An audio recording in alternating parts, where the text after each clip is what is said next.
The image that you can see before you now is a series of redraws that I've previously done from the years 2017 to the year 2020. This is a redraw that I try to do every year in order to see how I've progressed as an artist, and the latest one in the series, as seen here, is from 2020, so in this video I'm redrawing it for 2021 to see how I've improved as an artist. Hello!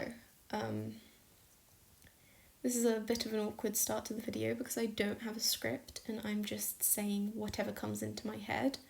And it's also the second take I have of the entire thing.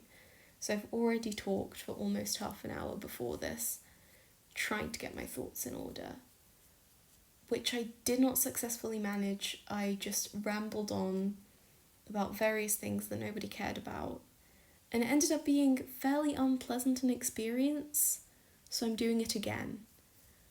As you may have noticed by my channel name, you can refer to me as Cupric, being the first part of the aforementioned Cupric arsenite, which is not my name, because of course it isn't.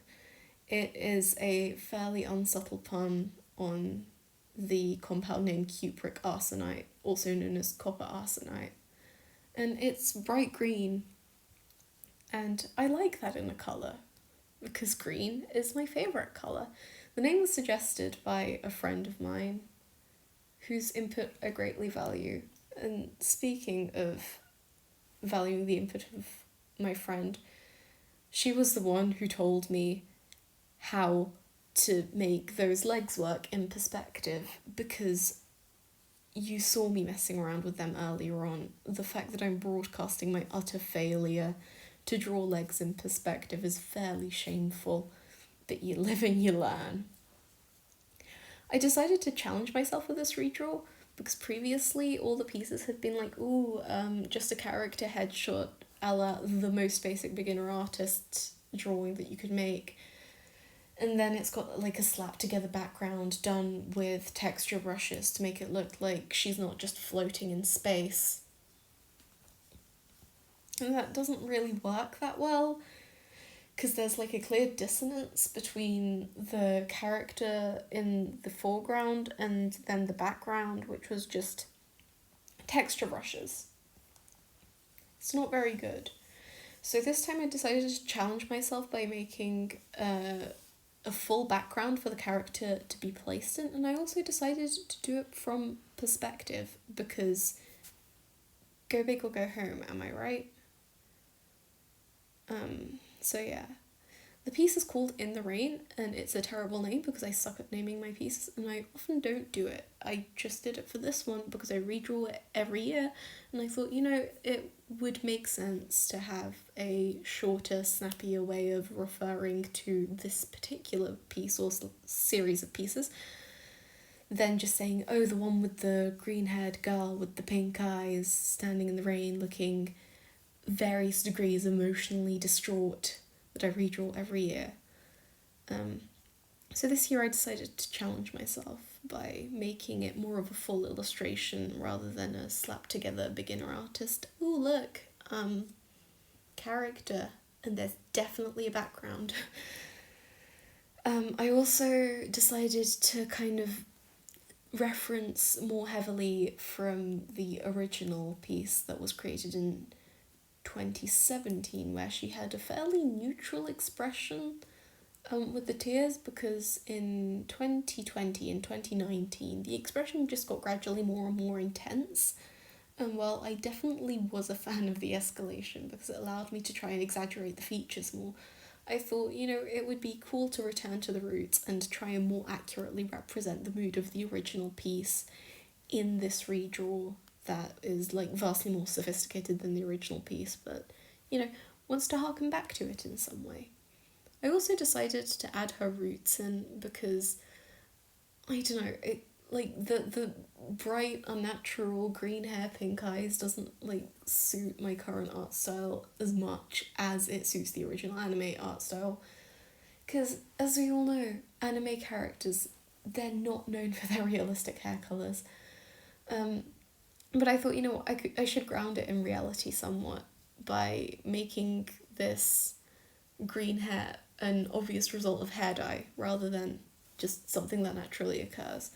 And I joked with my sister about like, oh, you've matured as an artist when you start adding in roots to all your unnaturally coloured characters' hairs. But honestly, that's not true. That is a lie. Cringe culture is dead, and if you want your OC to have bright green hair and multicolour eyes, go for it. Everyone thinks it's cool, that's why people want to do it, and people who think it's cringy and uncool are lying to themselves. They would also love to have brightly coloured neon hair and multicoloured eyes. It's a universal desire. The character in this piece is an OC of mine called Steph. She was originally the main character of a story that I was quote-unquote writing when I was about 13 or so. I'm no longer 13. I haven't been 13 in a while. So she's been around for a fairly long time, this OC of mine, Steph. And yeah, she originally was the main character of this story, but as the story evolved, and I worked on it to make it less like something a 13-year-old would write, and more like something that was actually interesting to read, she ended up getting like gradually pushed to the side to the point where she barely bears mentioning in the story anymore. She actually split into 3 different characters at one point. One of the characters she split into is still a major character in the story, another one there but more secondary, and the third one is basically just a faithful recreation of the original Steph, and she's barely in it. Like, R.I.P. Steph, at least you are still in the yearly redraw of In the Rain, which is the only thing that I ever do with you anymore. I favouritize my OCs, and Steph is not my favourite. Partially because it's a bit weird, because I now have an actual friend called Steph, and it's like, be a bit strange to have an OC with the same name as your friend.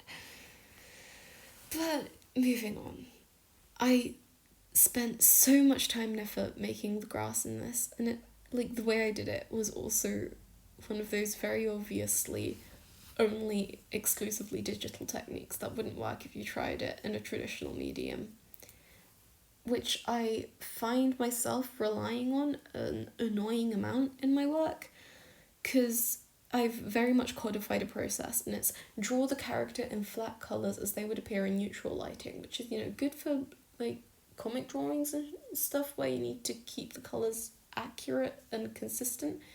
But it's like not that great for illustration because it's not transferable to traditional work, because my process right now is flat colours and neutral lighting, then a colour burn layer with dark blue and blend that out, and then an add layer with dark brown, or like light brown actually. No, it's light brown. Dark orange, light brown. I'm an idiot. And then blend that out, then add a multiply layer in light blue for cell shading, then an overlay layer in light orange for cell shading, and then on top of that add the lighting effect. And you can see that coming back to bite me in this very piece in 2 ways. The first being, in a bit you're going to see me, after I've done the multiply layer, alpha lock it and airbrush different and often warmer colours across it. And that's because the overuse of layer blending modes and the more cool colours of blue makes the layer look really washed out and kind of dead. And it's also like not transferable to traditional art. Like, I tried to do an alcohol marker drawing earlier this year, god, a bit of a while ago. It was in August. No, it wasn't in August, it was in July when I was still working on my portfolio, where I decided to draw a character in dark lighting being lit by their lantern, and digitally what I do is slap a multiply layer on that bitch erase the areas where the light would be hitting it, maybe blend it out a bit, then add like more solid highlights from this light source with an overlay brush. Not overlay brush, overlay layer. But you can't do that with alcohol markers. So it just ended up looking quite crap because I don't actually work with the colours themselves. And the other way is like you can see me trying to fix the problems caused by my own shading. Like with the alpha lock and then airbrushing over different colours thing. And that is, I think, a sure sign that something has gone wrong in your process. If you have to fix your own shading, then something has gone deeply, deeply wrong. And I think a better way to approach this would be to just build up the colours that I want to use in the original shading.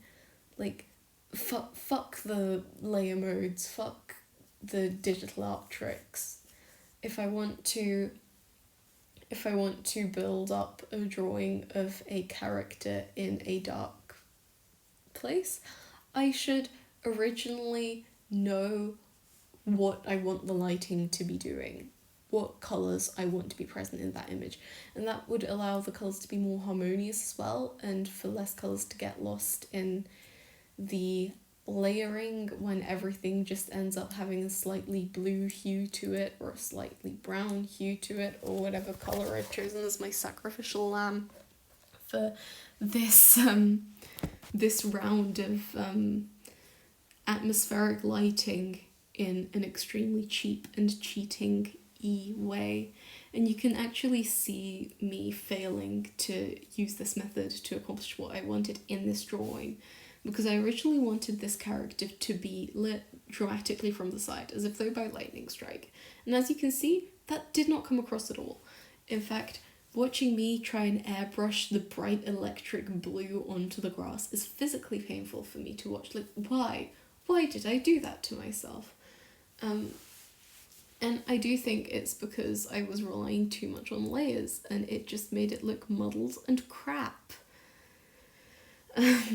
So yeah, my goals for the piece next year are to not rely on multiply layers or blending modes in general, and to just build up the image with the colours that I want to be in the final image, and also to just not do this. Like, look at that. Look, what is that?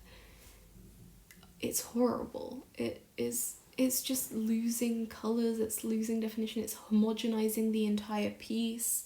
It's making it look bad, and you don't want your art to look bad. So, yeah. And also I forgot to put the rain in, and I couldn't make it look good at the end, so it looks like petrichor now. But yeah, that's my art. See you in the next video, I guess.